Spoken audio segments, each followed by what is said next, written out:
Hey everyone, welcome back to the Book Cave with me, Jenny. So today I have my July wrap up, and I got through actually quite a few books this month that were just kind of random books. They weren't meant for any other video. So yeah, I will jump right into that. The Rose Bargain is a kind of light, I would say, romantasy. It does have some fantasy in it, but it is mostly set in the real world. And a lot of the reviews say that it's kind of like Bridgerton, and I can agree with that. It's set in the 1800s and is basically about the marriage mart and fairy bargains and fairy queens and princes. And we follow Ivy, who is getting ready to debut. And basically, everybody who debuts, well, let me rephrase that. The well to do girls who debut are expected to make a rose bargain, which is basically a bargain that will make them prettier or perhaps improve their needlework, something like that, to make them a more desirable wife. Everybody can make a bargain, but it's more on the marriageable girls who make those types. Everybody else is more like a business deal and things like that. And it was definitely interesting to see all the bargains that were made and what the costs were. And then in this particular book, we are following the season that the queen's son is going to marry. And so there's a competition for which girl will marry him. And in this point, it is kind of like the selection. However, I will say I liked the characters and the setting a lot more than I did the selection. However, if you're looking for something that has like a lot of fantasy in it, this is kind of light on the fantasy. I'm not going to say it's heavy on the romance, but it is more heavy on like the real world things and things that they would have learned, such as embroidery, conversation, seating charts, things like that. I did enjoy this, however, and I feel like anybody who liked Bridgerton or any sort of, the Victorian era kind of like marriage mart and things like that, I do believe you would like. The Art Thief is a biography of a very prolific French art thief, Stephanie, I believe is how it's pronounced, Brettweiser. And I did find this pretty interesting, and I did like the fact that it basically just follows the art thefts and gives just a very little bit about his personal life. And I know some of that is due to the fact that, the book says that art basically was his life and this is kind of what he did. And yeah, it was definitely interesting to read like how easy it was for him at times, or at least how easy he made it seem. And yeah, it was just kind of an interesting study on him and on art theft and about what might drive somebody to steal art. And I definitely recommend it if you're interested in art or interested in him at all. And honestly, I'm kind of surprised. I'd never heard of him. And he was active like in the late 90s, early 2000s. And then there were parts of it that were kind of sad because like once he finally got caught, he just kind of kept going after, and it was like, did he learn? And you do kind of question like what is it that drove him, and it seems like even him himself does not truly know what drives him. Just he sees the art and wants it. But yeah, it was a very short book as well, and I felt like it kind of moved very fast, which honestly, the pace that things were stolen at, it makes sense that it would move fast. But yeah, like I said, I definitely recommend it if you are interested in. Dungeon Crawler Carl was actually really surprising to me. I didn't think I would necessarily dislike it, but I definitely didn't think I would like it as much as I did. The premise of it just sounded kind of off the wall and like something that would kind of be over the top, but it was actually done really, really well. So this is a currently ongoing series, and it follows a man named Carl, his ex-girlfriend's cat named Princess Donut, and the end of the world, basically. So it starts out with these aliens coming and making every building interior, as they call it, collapse. So I'm not entirely sure where everything is going with that part. They say it's buildings, cars, I think they said even like tents.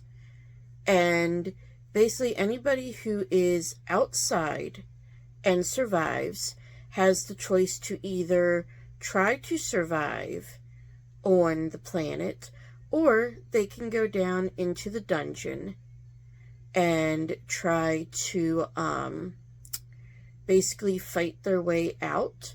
And if they make it far enough, then they can get a way out. They can take over the world, possibly.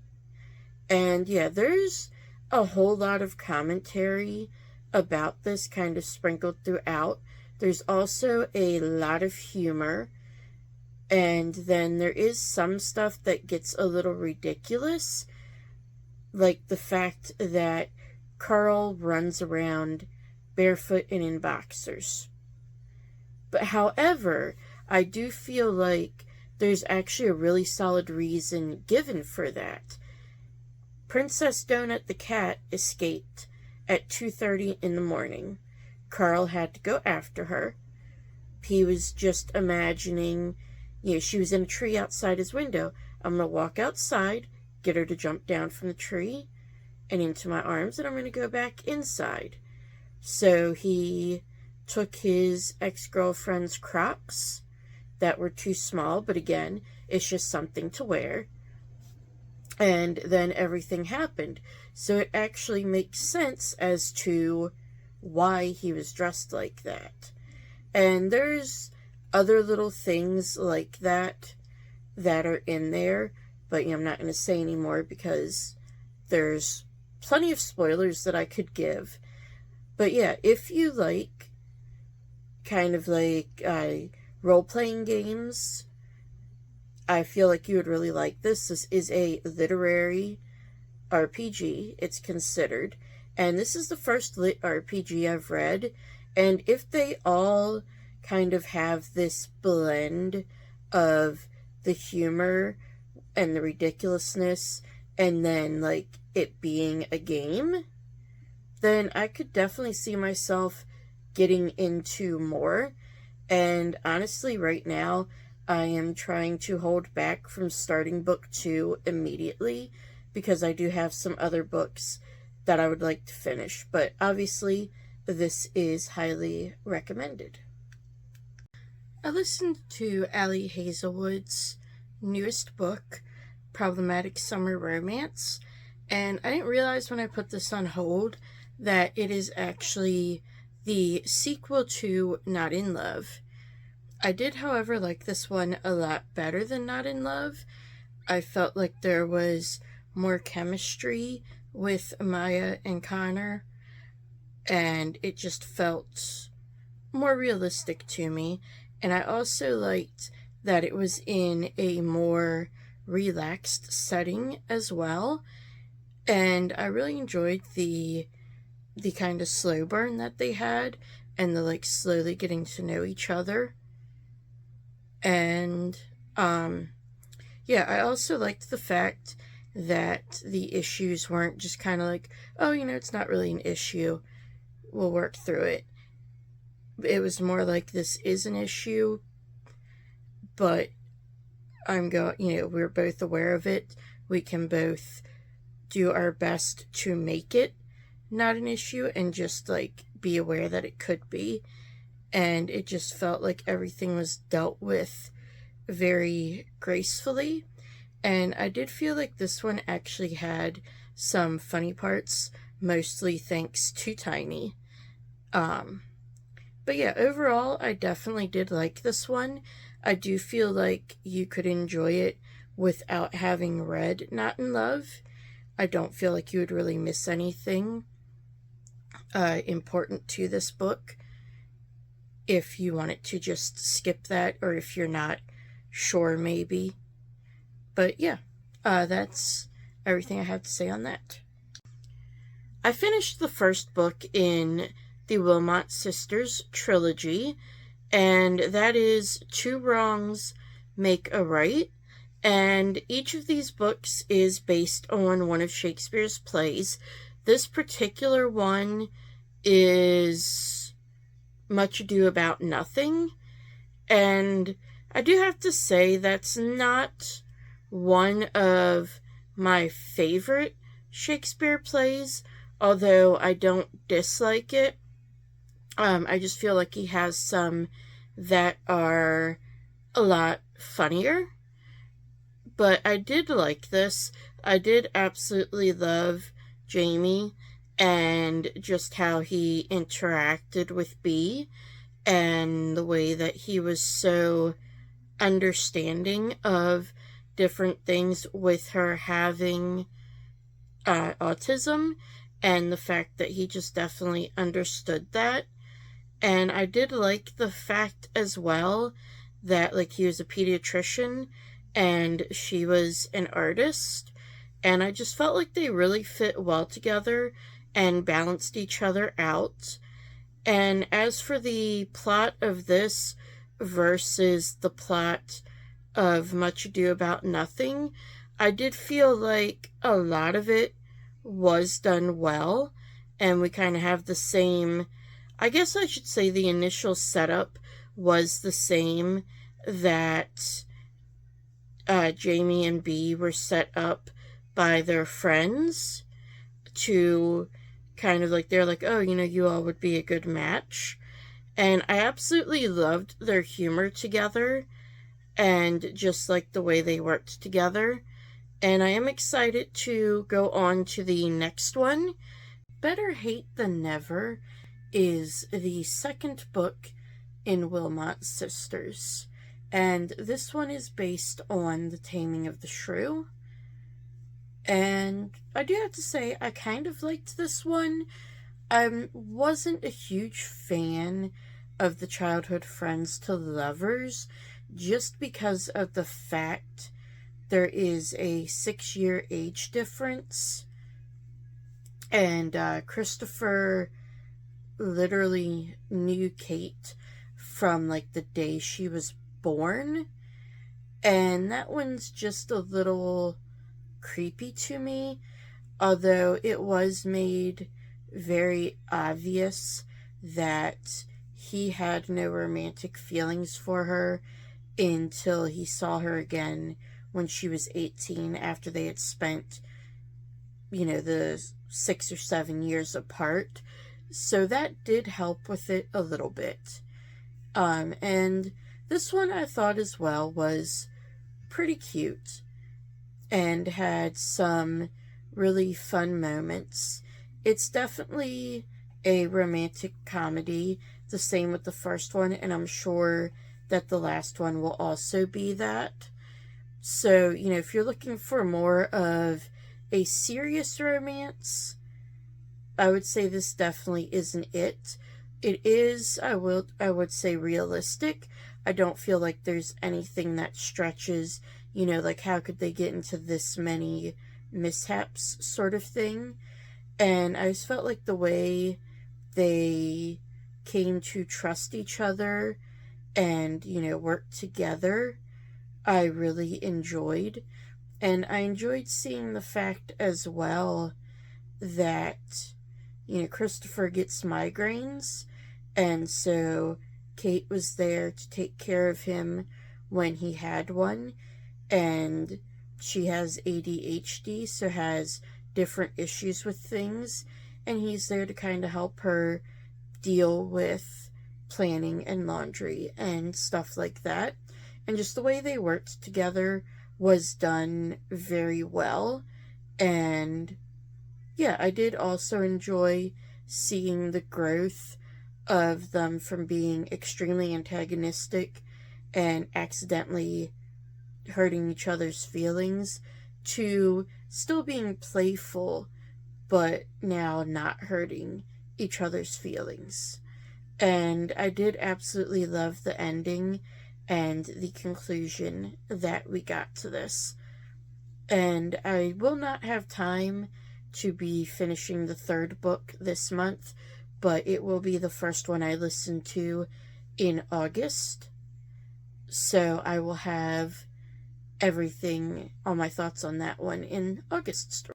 I listened to The Favorites by Elaine Fargo, and I really enjoyed this, surprisingly, because it's one that's very messy, and, as you've seen on other books that I've read, I am not a huge fan of relationship drama, that's just kind of, they do it to themselves. It's not like, oh, they can't be together because he's moving, something like that, or like they're just at a difficult point in their lives. Like, no, they could be together, but they let, like, the fact that he likes blue and she likes purple, or something small like that, kind of take everything away. And honestly, yeah, this was very, very messy. You have Katerina and Heath, and then you have Bella and Garrett, who are a set of twins, and all four of these characters are ice dancers, and they all become very good at ice dancing, and they compete against each other.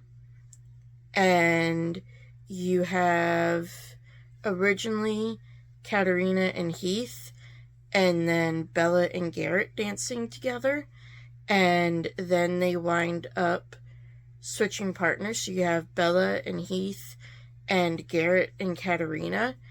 And when this first starts, Heath is not too happy about it and disappears. Then he comes back, and yeah, other than that, I don't want to say too much about the plot there, but yeah, it obviously gets very messy, very, drama of, like, the whole thing of him leaving just because he was partnering with somebody who wasn't Katerina, and Katerina was partnering with someone who wasn't him. Like, they still could have been together and a couple and supported each other, or even been, just friends. He didn't have to leave, and that's kind of like the drama throughout. And I felt like the ending was very well done, and I did enjoy that. I did feel like I wanted to know what happened. And yeah, I will say this is definitely a little bit reminiscent of Daisy Jones and the Six, simply because of the matter that you have famous people and then there's basically documentary about them. And you get snippets of that documentary in this one, whereas obviously Daisy Jones and the Six, that's the whole book. This also definitely had very, very strong Wuthering Heights undertones. And, I mean, you should get that just from the names, Heath and Katerina. And then, Katerina also has a brother who very strongly dislikes Heath. And, yeah, that and the way they treat each other is obviously very inspired by Wuthering Heights. But yeah, I definitely recommend this, even if it's not something that you normally read. I do feel like this was written in a very compelling way, and I feel like all the characters were very well realized. So even though they may not be the best people or the best people to each other, you still feel like you know them and understand them and just like want to know what happens. The Prince and the Dressmaker is a graphic novel set at the turn of the century in Paris, and it follows a young girl who wants to be a dressmaker, and then it follows a young prince who likes to dress up in his mother's clothes, but he wants some clothes of his own. And it follows their friendship, and it follows them also coming to terms with their families and kind of navigating adolescence as well. I felt like it was definitely a YA story. It seemed to have like a good bit of angst in it. I did, however, really like the art. I thought it was a cute style, and I really did enjoy the fashion. I do wish that it would have been a little more into the whole Paris fashion scene. While there was at least some of that, I felt like there could have been more. But at the same time, had there been more of that, we would have cut down on the character development. So, yeah, I think overall it struck a pretty good balance. And, you know, maybe there could be a sequel to it to explore some of the future, you know, a little more. And, yeah, if you like kind of like the coming of age stories, I really think you would enjoy this. I finished A Lunar New Year Love Story, and I did like this. I really did like the art style in this. It is definitely a little more on the YA side. You know, they're still in high school and they are talking about like, oh, let's find true love, which I'm not going to say it can't happen, but yeah, it did kind of feel like the relationships were a little more all-consuming at times. But this follows Valentina, whose whole family has been unlucky in love, and it kind of follows what happens when she finds out her father has been lying to her, and then she kind of reconnects with her grandmothers and, you know, learns to like trust her dad again and everything like that. And then it also has a lot to do with lion dancing, and I did find it kind of interesting. So there is also a love triangle in this. So the main character, Valentina, is pulled between Leslie and June, and they are cousins. Leslie is Chinese American, and June is Korean American. And so we kind of get to see there also, because we have Leslie's father who sponsors a lion dancing kung fu training center. And so obviously they do Chinese style lion dancing. And we get to see like what those lions look like and how that dancing looks like. And then we have June, who his mother's brother, who that's the Korean side. His mother was Korean. So his uncle does Korean lion dancing. And so we get to see what that costume looks like. And we get to see a little bit of that dancing. And I feel like that was kind of cool to see the differences and the similarities. And I also felt like the whole family, with the cousins getting to know each other a little better, becoming more open to each other, as well as seeing, the relationships of all our characters with their parents and uncles, aunts, cousins, things like that. I felt like it was very well done, and I did definitely enjoy it. There were some things that I would have liked to see a little more about, such as St. Valentine. But yeah, overall, definitely a fun read and a very quick read with some very nice graphics. I finished Coral's Reef, Volume 1. This is a full color comic / manga published by Seven Seas, and I thought it was cute. It is definitely more YA. All the characters are in high school, and it definitely deals a lot with kind of like the high school drama. But I really loved the art. I thought the art was super cute. The colors were, very bright and vibrant. And I thought the story was fun. And I really enjoyed seeing all the different characters and learning a little bit about this world, because it's definitely a unique world. You have Coral, who is a water nymph. Then you have water elves. You have shark people. You have sirens, who have 2 mermaid tails. And yeah, I just thought like all that was really cool to see. And then for a pet, you have the little otter called Tammy, who is absolutely adorable and actually kind of reminds you a lot of a ferret. And yeah, I just thought that was absolutely adorable.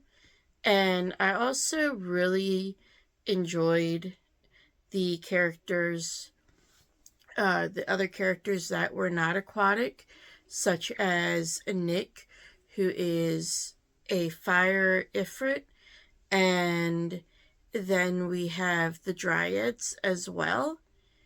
And yeah, it's just a really fun world, and I'm definitely interested to read more to learn about the little bit of mystery that was introduced throughout this book. But yeah, if you like comics and manga, I do think you would enjoy this one.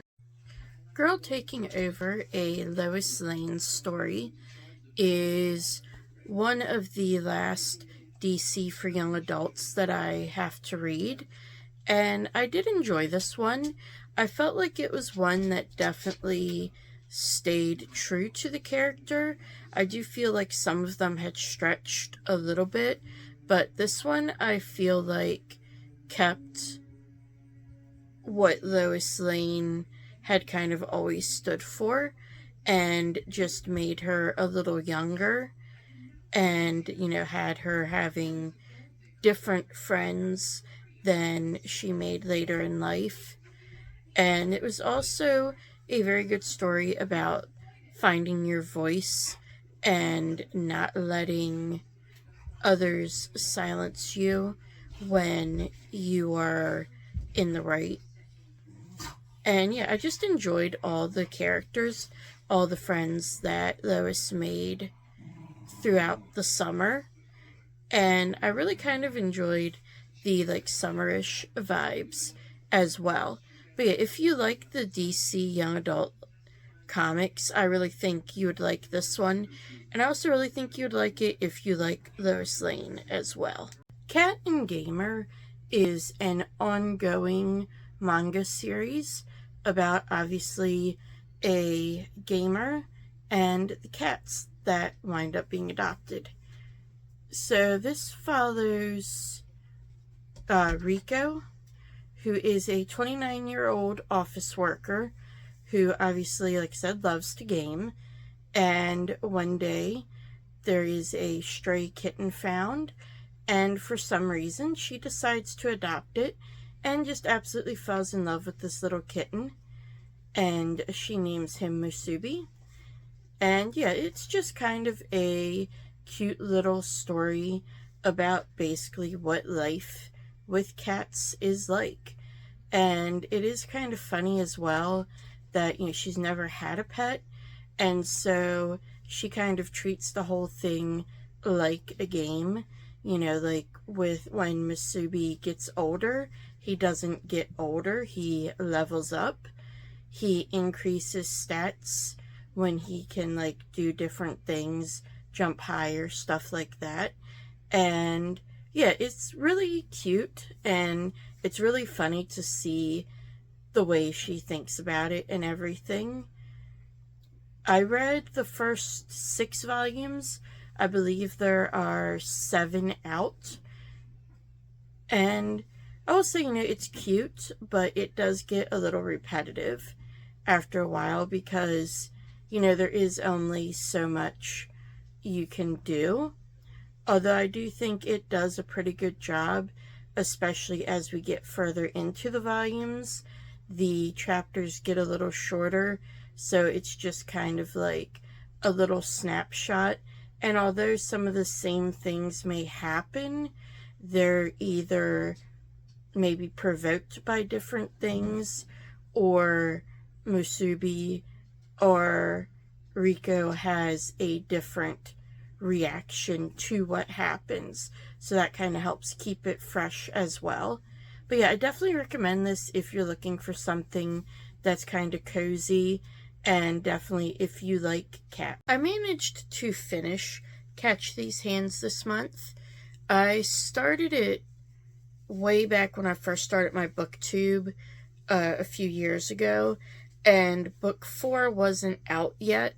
So I read the first 2, which were out then, and then the 3rd one when it came out, and then just didn't get around to the 4th one. But so I went ahead and reread it all this month, and I thought it was really cute. The manga style is kind of a simpler style, but I do like that. I feel like it allows you to focus more on like the character development. And yeah, this was just a cute little story about 2 former delinquents who both went to different all-girls high schools. And you have Soramori, who was kind of the spoiled girl and had to learn to fight to protect herself, basically. And then you have I can't remember her name off the top of my head. Wow.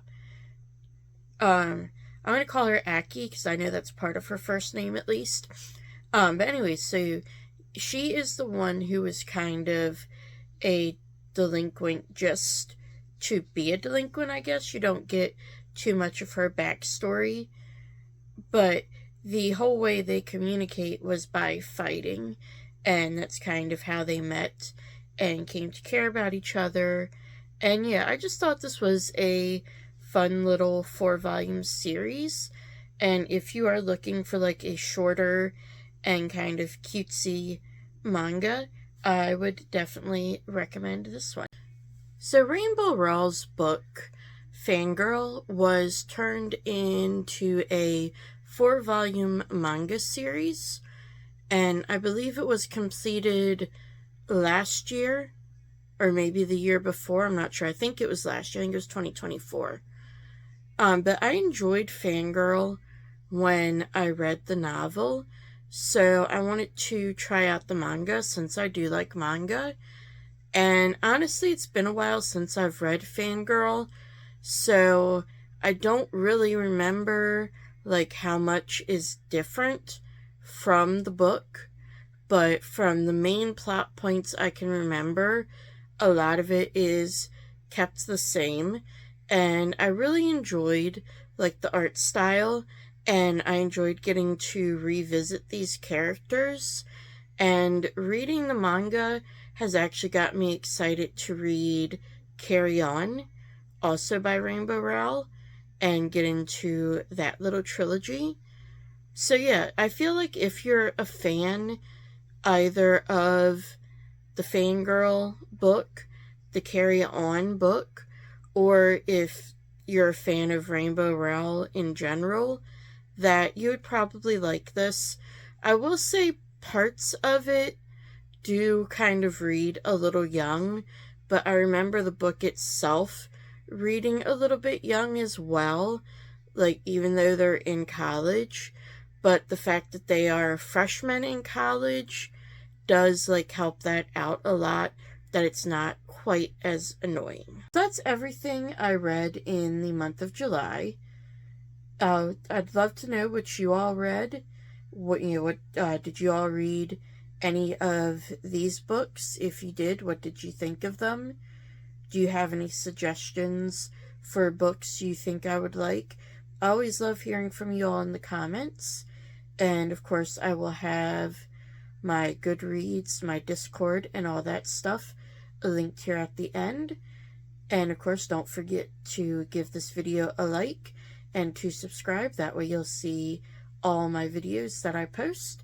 And I will see you next time in the book cave.